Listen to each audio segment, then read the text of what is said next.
श्री रामबाई और सब नैमिषा बहन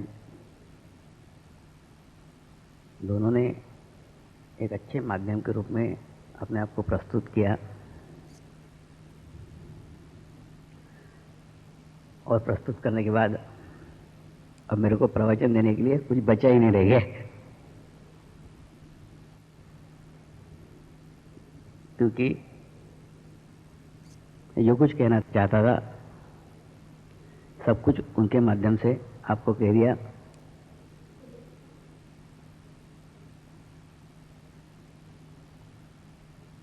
इसलिए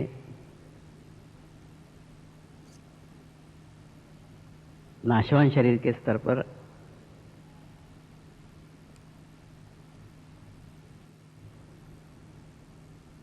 बताया जा सकता था।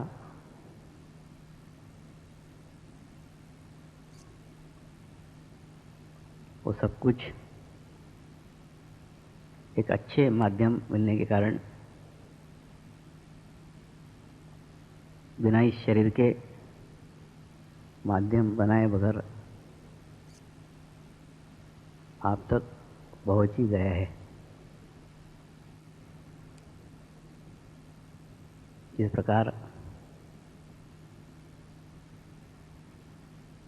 माँ बच्चे को दूध पिलाती है, बच्चा जब एक चम्मच दूध हजम करता है, माँ 2 चम्मच पिलाती थी, ठीक उसी प्रकार से आज इस देह के स्तर पर कहने की कुछ आवश्यकता ही नहीं है। तो आइए चले आज हम उस आत्मिक स्तर पे बात करें, उस उच्च स्तर पे बात करें जो स्तर इस देह से परे है। आपके इस भावनगर के नगरी में, इस गुरुदेव के नगरी में आज हम इस देह से उठकर कुछ बात करें। इस नर से नारायण बनने की प्रक्रिया, इस मानव से महामानव बनने की प्रक्रिया, ये सारा रास्ता, ये सारा मार्ग बनाना पड़ता है, बना हुआ नहीं है। प्रत्येक व्यक्ति में, प्रत्येक नर में नारायण छुपा हुआ है। प्रत्येक आत्मा में परमात्मा छुपा हुआ है। आवश्यकता है नर के आवरणों को उतार फेंकने की, आवश्यकता है नर के ऊपर पड़े हुए धूल को झाड़ने की। जैसे ही धूल झाड़ेंगे नारायण का स्वरूप प्रकट हो जाएगा। लेकिन वो प्रकट करने के लिए इस नर से नारायण बनने के लिए नारायण का ही साथ चाहिए। ये नर के बस का है ही नहीं।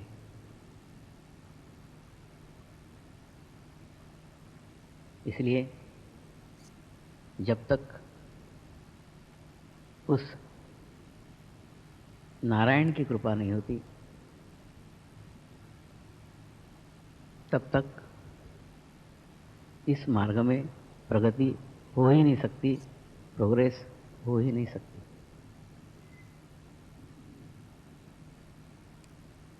नारायण कोई देह का नाम नहीं है। नारायण कोई जगह का नाम नहीं है। नारायण कोई मूर्ति का नाम नहीं है। नारायण वो एक विश्व चेतना है, एक वैश्विक शक्ति है जो सारे चराचर में व्याप्त है, सारे संसार में व्याप्त है।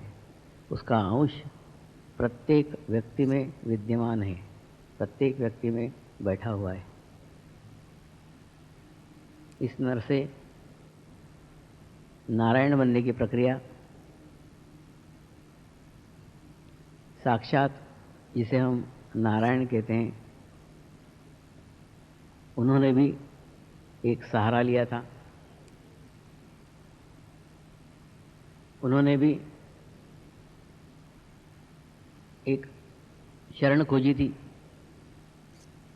जिस शरण में जाने के बाद में ही नारायण का स्वरूप प्रकट हो गया। वो स्थान कौन सा था, वो जगह कौन सी थी जिसे हम नारायण कहते हैं, उस नारायण ने भी उस स्थान का सहारा लिया है, उस स्थान की शरण ली है।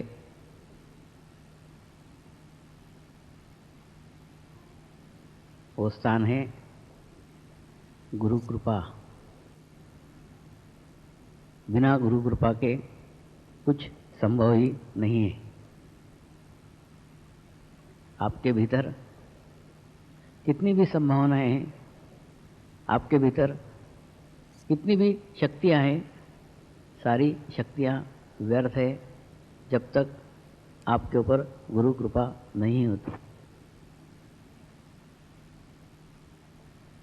गुरु कृपा के बिना नर से नारायण बनने की प्रक्रिया असंभव ही है।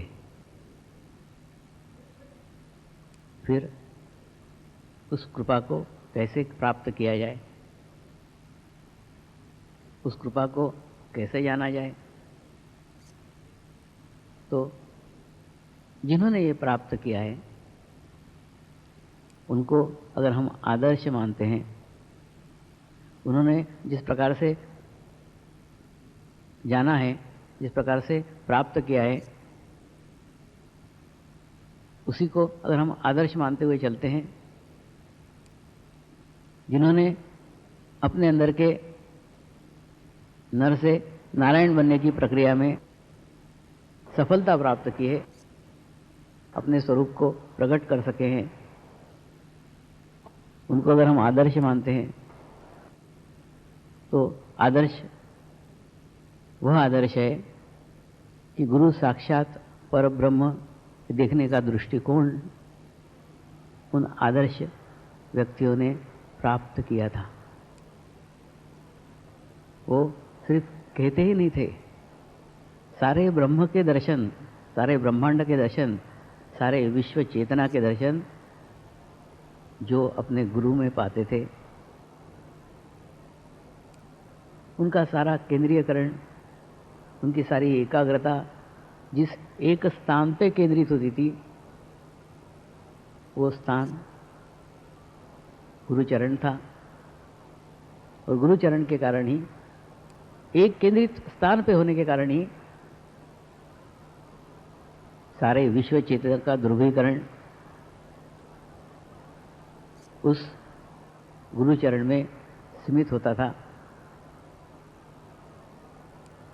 विश्व में व्याप्त सारे चैतन्य को समझने की आवश्यकता ही नहीं है, विश्व चेतना को समझने की आवश्यकता नहीं है। प्रत्येक मनुष्य में नारायण छुपा हुआ है। उसमें से एक नारायण के ऊपर भी हम हमारा केंद्रीयकरण करते हैं, हमारी एकाग्रता करते हैं, तो नारायण का पूर्ण स्वरूप हमें वहां से ही प्राप्त है। मैंने मेरे जीवन काल में वैश्विक चेतना के लिए अनेकों प्रयास किए, अनेकों पूजाएं की, अनेकों पाठ किए, जिसने जो जो कहा सब कुछ किया, और सब कुछ करने के बाद में जहाँ से वो विश्व चेतना की अनुभूति हुई, उस अनुभूति पे अपने आप को पूर्ण समर्पित कर दिया। सारे विश्व चेतना को ग्रहण करने का एक ही केंद्र बिंदु बनाया, एक ही स्थान बनाया, क्योंकि ईश्वरीय संकेत को मैंने जान लिया था, ईश्वरीय संकेत को मैंने पहचान लिया था। ईश्वरीय संकेत ये था कि जिस गुरु के माध्यम से परमात्मा मुझे मिला है, मैं उस गुरु चरण में ही सारे परमात्मा के दर्शन करता हूं, सारे विश्व शक्ति का दर्शन करता हूं, सारे विश्व चेतना का दर्शन करता हूं। इसीलिए मेरा ध्यान विश्व के किसी चेतना में नहीं था। सारी विश्व चेतनाएं एक ही जगह जाके केंद्रित हो गई थी, एक ही जगह जाके समाहित हो गई थी। और सारे विश्व चेतना को अगर आप एक बिंदु पे केंद्रित कर पाए, तो केंद्रित करने के बाद में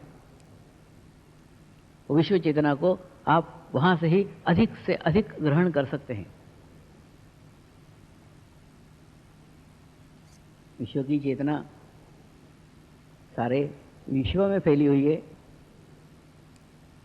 लेकिन सवाल ये आता है कि वो जो परमात्मा जो सारे विश्व में फैला हुआ है, जो सारे विश्व का संचालन कर रहा है, वो आपको किस मार्ग से मिल रहा है, किस रास्ते से मिल रहा है,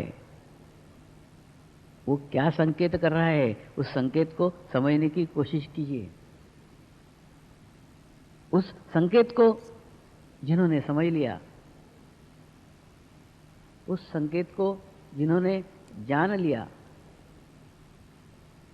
उस संकेत को जिन्होंने पहचान लिया, उन्हें सारे विश्व का ज्ञान वहीं हो गया। कुछ जानने की, कुछ समझने की, कुछ इच्छा करने की कोई आवश्यकता ही नहीं रह गई। जीवन की सबसे महत्वपूर्ण इच्छा, शुद्ध इच्छा, परमात्मा को पाने की इच्छा, उसी स्थान पे पूर्ण हो गई।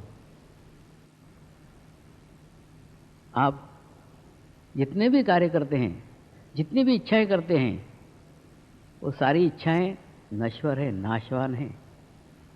एक इच्छा पूर्ण करने के बाद में दूसरी अवश्य जागृत होती है। उल्टा एक इच्छा पूर्ण करने के बाद में दो इच्छाएं खड़ी हो जाती है,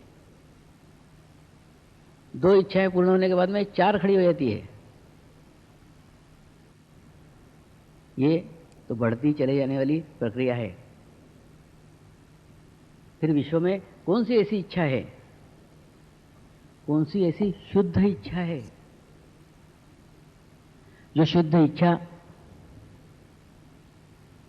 पूर्ण होने के बाद आपके जीवन में कोई इच्छा ही न रह जाए, जो शुद्ध इच्छा पूर्ण होने के बाद आपकी सारी इच्छाएं समाप्त हो जाए, उस एक ही शुद्ध इच्छा में परमात्मा छुपा हुआ है। सारी इच्छाएं न रहें, वो शुद्ध इच्छा ही नारायण है। वो शुद्ध इच्छा को अगर आपने जान लिया, उस नारायण को अगर आपने जान लिया, तो नारायण को जानने के बाद में कुछ जानने की आवश्यकता ही नहीं रहती। उस शुद्ध इच्छा को प्राप्त करने के बाद, उस शुद्ध इच्छा को ग्रहण करने के बाद, उस शुद्ध इच्छा को पूर्ण करने के बाद आपके जीवन में कोई इच्छा ही नहीं रह जाती। वो इच्छा है ईश्वर प्राप्ति की इच्छा, वो ईश्वर प्राप्ति की इच्छा जिस दिन आपके मन में जग जाए, ईश्वर तो बेचारा तैयार है, ईश्वर तो देने के लिए तैयार है, ईश्वर तो मिलने के लिए तैयार है, तैयार आप नहीं है। जिस दिन आप उस शुद्ध इच्छा करने के लिए तैयार हो जाएंगे, जिस दिन शुद्ध इच्छा करेंगे, वो शुद्ध इच्छा करने के बाद आपको ईश्वर प्राप्ति हो जाएगी। और उस ईश्वर प्राप्ति के बाद आपके जीवन में कोई इच्छा ही नहीं रह जाएगी, क्योंकि विश्व की सबसे बड़ी इच्छा आपकी पूर्ण हो गई है। आप तृप्त हो गए हैं। उस तृप्ति के बाद कोई वासना नहीं रह जाती, कोई अभिलाषा नहीं रह जाती, कुछ नहीं रह जाता है। उस इच्छा को पूर्ण होने के बाद आपका मोक्ष का मार्ग शुरू होता है। मोक्ष का मार्ग उस शुद्ध इच्छा को जगाए रखते हुए आगे मार्ग बनाना पड़ता है। गुरु मोक्ष का मार्ग बता सकता है, मोक्ष दे नहीं सकता। पाना आपको ही पड़ेगा, आपको ही प्राप्त करना पड़ेगा। आज आप जो मुझसे जुड़े हुए हैं, या आज से जुड़े हुए नहीं हैं, हमारा 800 साल पुराना नाता है। 800 साल से प्रत्येक समय आप मोक्ष की इच्छा करते थे, मोक्ष की परिकल्पना करते थे, मोक्ष मांगते थे। आपकी इस शुद्ध इच्छा के कारण मैं भी उसके लिए प्रयत्नशील था, मैं भी उसके लिए प्रयत्न कर रहा था। मैं भी इच्छा कर रहा था कि ऐसा कोई रास्ता निकल जाए, ऐसा कोई मार्ग बन जाए जिस मार्ग से आपकी ये शुद्ध इच्छा प्राप्त हो सके, आपकी ये शुद्ध इच्छा पूर्ण कर सकूं। उसके लिए 800 साल की प्रक्रिया में से जाना होगा। उस 800 साल की प्रक्रिया के बाद जब ये अंतिम जन्म में हम आए हैं, आने के बाद आपकी वो शुद्ध इच्छा तो पूर्ण हो गई है। और जब शुद्ध इच्छा पूर्ण होने के बाद भी आपका अटेंशन, आपका चित्त अगर छोटी छोटी इच्छाओं में जा रहा है, तो आपकी स्थिति ऐसी है इतनी विश्व के किसी गरीब की नहीं होगी। आपको सब कुछ मिल जाने के बाद फिर भी अगर आपका ध्यान, आपका चित्त उन इच्छाओं के ऊपर जा रहा है जो अतृप्त है, तो समझ लीजिए आप ही आपके समय को बढ़ा रहे हैं। परमात्मा की कृपा में, गुरु कृपा में आपको सब कुछ प्राप्त हो गया है, फिर भी अभी भी आप रास्ता टटोल रहे हैं, ढूंढ रहे हैं। अपने रास्ते को टटोलिए मत, अपने रास्ते को ढूंढिए मत। जिस प्रकार से मेरा यह अंतिम जन्म है, ठीक उसी प्रकार से आपका भी यह अंतिम जन्म है। वो जो इच्छाएं हैं, वो जो अभिलाषाएं हैं, जिन्हों आप टटोल रहे हैं, जिनके पीछे आप घूम रहे हैं, तो सब कुछ प्राप्त करने के बाद भी अगर उन अभिलाषाओं में रहे, उन वासनाओं में रहे, तो आपका चित्त फिर एक और जन्म लेने के लिए आपको मजबूर कर देगा। आपकी अभिलाषाएं, आपकी इच्छाएं, आपकी वासनाएं आपके मार्ग में बाधक बन के खड़ी हो जाएगी। एक डॉक्टर को मेडिकल कॉलेज में एडमिशन मिल गई तो 5 साल में डॉक्टर का निर्माण होता है, लेकिन उसी के लिए अगर वो 7 साल लगाए, 8 साल लगाए, तो उसके लिए क्या किया जा सकता है? आपका आगे का जन्म ही नहीं है, आपका ये अंतिम जन्म है, आपका आखिरी जन्म है। तो क्यों आप चित्त उन वासनाओं में डाल के, उन इच्छाओं में डाल के इस प्रक्रिया को क्यों लंबा कर रहे हैं? और जब इस जन्म में मैं साक्षात आपके साथ में हूं, और इस जन्म में भी अगर आप उस शुद्ध इच्छा को पूर्ण नहीं कर पाए तो इस जन्म के बाद मेरा और आपका तो साथ समाप्त हो ही जाएगा। आगे का सफर आपको अकेले काटने का है। इस जन्म में आपको कोई पथ प्रदर्शक है, आपको मार्गदर्शन देने वाला है, लेकिन आगे का जन्म का सारा सफर आपको अकेले तय करने का है। फिर मंजिल कठिन हो जाएगी, अंधेरा आंखों के सामने आएगा, लेकिन जब रास्ता बताने वाला लाइट, रास्ता बताने वाला प्रकाश इस जन्म में आपका है, इसी जन्म को पहचान लीजिए और उस लक्ष्य तक पहुंचे जो लक्ष्य आपका सुनिश्चित है।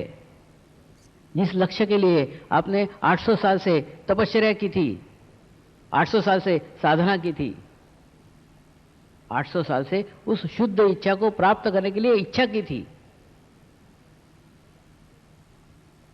उस शुद्ध इच्छा का मार्ग आपने बार बार इच्छा करके प्राप्त किया है। और आज जब वो पूर्ण हो गई है, फिर भी अगर आपका चित्त, आपका अटेंशन बाकी सब बातों में जा रहा है, तो आप ही आपके समय को बढ़ा रहे हैं, वृद्धिगत कर रहे हैं। इसलिए आवश्यकता है ध्यान करने की, आवश्यकता है प्रगति करने की, आवश्यकता है ईश्वरीय कृपा के संकेतों को समझने की। ईश्वरीय संकेत है, परमात्मा का संकेत है, परमेश्वर के आशीर्वाद आपको सामूहिकता में मिल रहे हैं, कलेक्टिविटी में मिल रहे हैं। सामूहिकता के अंदर आने के बाद ही आपकी प्रगति संभव है। इसलिए अगर आप सामूहिकता में आते हैं, अगर आप कलेक्टिविटी में आते हैं, तो ही आप आपका रास्ता अच्छा बना सकते हैं, अन्यथा नहीं। सामूहिकता में आकर, कलेक्टिविटी के अंदर आकर आप सामूहिकता के ऊपर कोई उपकार नहीं कर रहे हैं। उपकार सामूहिकता आपके ऊपर कर रही है कि आपको साथ में लेके चल रही है, आपका भजन ढोते चल रही है। सामूहिकता में आना यानी शरीर से एकत्र होना नहीं।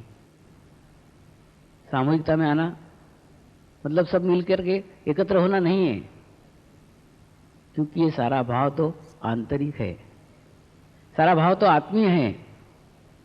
देह के स्तर के ऊपर तो कई सम्मेलन होते हैं, देह के स्तर के ऊपर तो कई आयोजन होते हैं, देह के स्तर के ऊपर तो कई एकत्रीकरण होता है, लेकिन वो एकत्रीकरण में कुंडलिनी जागृति नहीं हो सकती।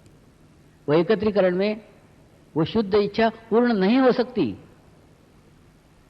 क्योंकि वो एकत्रीकरण शरीर के स्तर के ऊपर है।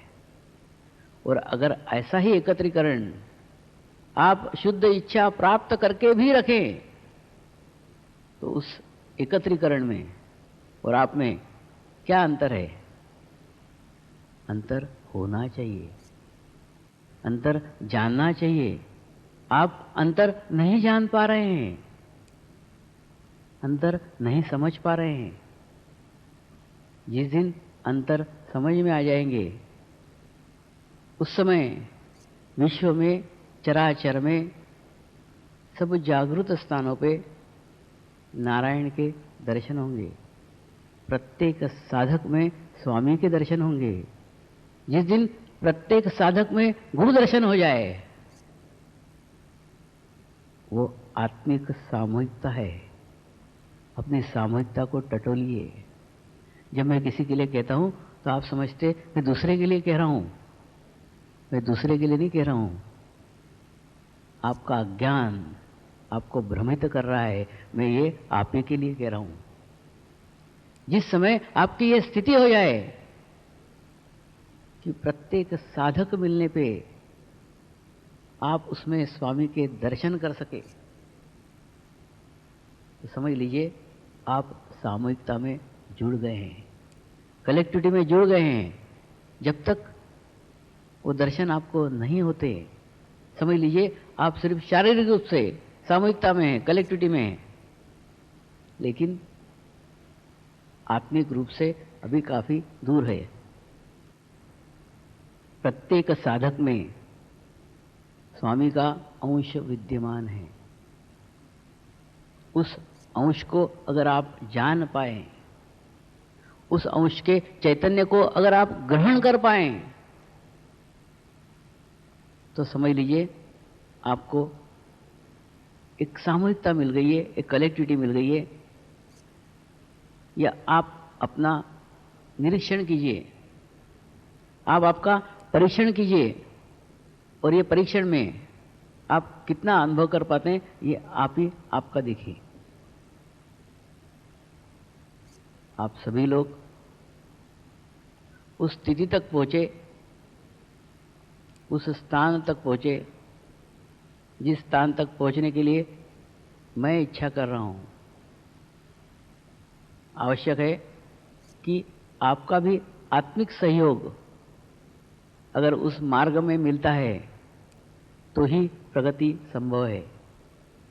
कार्य की प्रगति तो बड़े तेजी के साथ चल रही है। कार्य की प्रगति से हम बड़े खुश हो रहे हैं, लेकिन ये नहीं जान रहे हैं कि जब हम एक छोटे से बाबा गाड़ी में बैठते थे, छोटे से बैलगाड़ी में बैठते थे, तो कभी भी नीचे उतर सकते थे, कभी भी चढ़ सकते थे।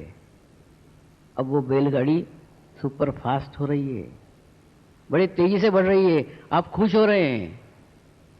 वास्तव में ये चिंता का विषय है। अगर हाथ छूट गया तो फिर चढ़ने का मौका किसी को नहीं मिलने वाला है।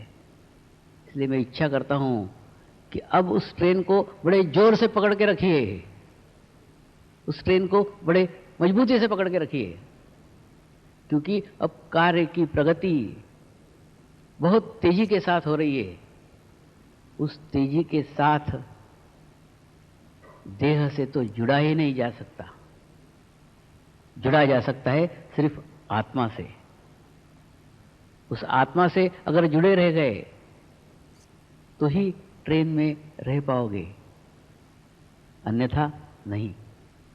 इसलिए मैं इच्छा करता हूं कि देह की कलेक्टिविटी नहीं होना चाहिए, शारीरिक सामूहिकता नहीं होना चाहिए, आपकी आत्मीय सामूहिकता होना चाहिए। और जब आत्मिक सामूहिकता में आप रहेंगे तो आप देखेंगे जिन्हें जन्मों जन्मों तक नहीं मिला वो आपको एक ही जन्म में मिलने वाला है। इसीलिए इस कार्य की भी तेजी है, इस कार्य की भी स्पीड है। आवश्यकता है उसमें समाहित हो जाने की, आवश्यकता है उसमें अपने अस्तित्व को भूल जाने की, आवश्यकता है उसके अंदर नर को मिटा देने की। आपके भीतर के नर को मिटाने के बाद में ही नारायण का जन्म होगा। आप आपके भीतर के नर को कितने जल्दी मिटाते हैं, उतने ही जल्दी नारायण की प्राप्ति होगी। नर को मिटाने में आपका रूप, आपका धन, आपका अहंकार, आपका ज्ञान आड़े आ रहा है। इन नर का निर्माण ही इन सब चीजों ने किया है। इन सब चीजों को मिटा दोगे, गुरु के प्रति पूर्ण समर्पित हो जाओगे, आप देखोगे आपके भीतर नर से नारायण निर्माण हो गया है। आप सभी लोग नारायण बने, इसी शुभ इच्छा के साथ नमस्कार।